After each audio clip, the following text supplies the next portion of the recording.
Hello everyone, we're going to go over subtracting decimals in this video, very closely related to adding decimals, which is the video I put up right before this one. So if you haven't learned how to add decimals, check that one out. Definitely recommend pausing the video, trying these out before I go over them. I'm also going to do some estimating as well, so if you do try these before I go over them, also try to estimate as well. Alright, so let's start with number 1, 7 and 42 hundredths minus 3 and 55 hundredths. First, let's estimate. I'm going to change my color here. Alright, so 7 and 42 hundredths, I would say that's about 7. If I'm rounding to the ones place, I talked in another video about front end estimation, which is when you look at the digit all the way to the left or at the front. I think since both of these numbers go up to the ones place, I think that's perfectly fine. Estimation, I would encourage you to use common sense, so kind of go with whatever you can do in your head quickly to estimate, right? Because that's the purpose of an estimate. You want to get a reasonable answer in your head, not an exact answer. Unless someone gives you specific directions, then you want to estimate that way. So I'd say 7 minus 4 would be about right for this one. So I'd say my estimated answer would be 3. Alright, so now let's actually solve the problem. When we subtract decimal numbers, just like subtracting whole numbers or adding whole numbers or adding decimals, we want to line up the decimal, or not the decimals. We don't want to say line up the decimals. We want to say actually line up the place values, because once again, if you look over in 3 here, there's no decimal, right? So we can't say line up the decimals. That won't always apply, but if we say line up the place values, that does. So if we say 7 and 42 hundredths subtract 3 and 55 hundredths, I've lined up the place values, and now I'm going to find our answer here. I'm going to say 2 minus 5. I'm going to need to regroup for that, so I'm going to say 4, 3. That'll become 12 minus 5 is 7.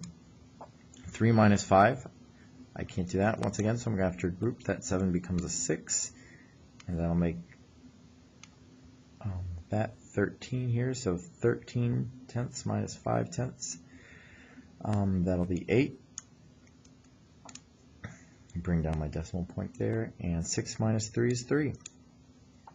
So I got 3 and 87 hundredths. That's pretty close to 3. I'd say it's a little off, but that's why this is the estimate, right? And this is the exact answer here. All right, let's move over to number 2. Number 2, I see 18 and 6 as our whole numbers. So I'm going to say, okay, well, maybe I'll round them both to the ones place. So I'll say 18.7 or 18 and 7 tenths. That's close to 19 minus 6 and 38 hundredths, 6. So I'd say, okay, my estimated answer would be 13. Let's see, 13 for that one. Now let's find our exact answer. 18, 7 tenths. I'm going to line up our place values here. So there's 6 in the ones place. I'm going to put in the ones place. Then 3, then 8. Now when you're subtracting decimals, this is very important. If there is nothing up here, that means you need to put a 0 in that place, okay? A common error is that students won't put a number there, and they'll just go, oh, there's nothing up here and there's an 8, and they'll just put an 8 down here. And that's definitely an error, because nothing, and take away 8 from nothing, it would at least be negative 8, right? It wouldn't just be 8. So those people are just making a simple mistake, so don't do that. Always put your placeholder zeros there, whether you're adding or subtracting. If it's a habit you have, then you're a lot less prone to this mistake. So you cannot do 0 minus 8 in this case. So you have to say, okay, well, 6, regroup. 10 minus 8 is 2. 6 minus 3 is 3. Decimal point. 8 minus 6 is 2. 1 minus nothing here, so that'd be 1. 12.32, and that's close to 13, so I think our answer is reasonable here. And now let's go to our last example here. 27 minus 13 and 650 thousandths.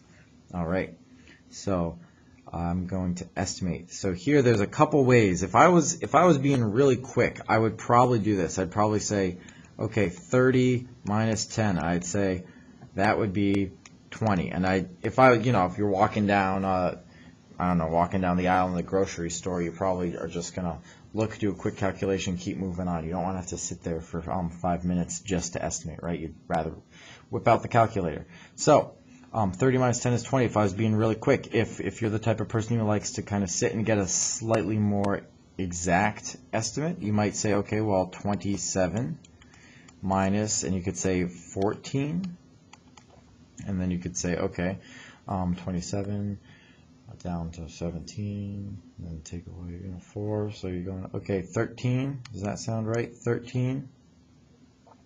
I guess that could be more exact, but once again, that took me a couple minutes, right? I like to always put it in context of, if you're walking past an equation, can you solve it without stopping, right? And that's what your estimate should be. You should be walking by, you should be able to solve it without stopping. Not the exact answer, right? Just the estimate. So that's why I would say this is kind of like, this is a better example of what I would do. So now let's get our actual answer, and I bet that 13 is closer to the actual answer, but 30 would still stand as an estimate for me because I rounded them both to the tens place. So 27. Then we're going to line up my place values. So 1 in the tens place, 3 in the tens place, decimal point, a 6, a 5, and a 0. So now you actually have to put a decimal point, then the placeholder zeros right before solving this one. So it's a little bit different than the first two. 0 minus 0, you can do that. 0 minus 5, you're not going to be able to do that, right? So you'll have to regroup. But if you look over here, this is a 0 as well, and you can't regroup from a 0, right? There's nothing there to regroup from. So you actually have to go all the way over to the 7 and say, okay, 7, 6, and this becomes, now you have 10 tenths, right? Because you've taken one whole, so 10 tenths, bring it over. And it's still not all the way over, though, to here. So you have to say, okay, well, borrow one from there, right? Regroup, and so that becomes a 9. Now this is 10. So 10 minus 5 is 5. 9 minus 6 is 3. 6 minus 3 is 3. 2 minus 1 is 1. So if we look at that. Our exact answer is really close to this estimate.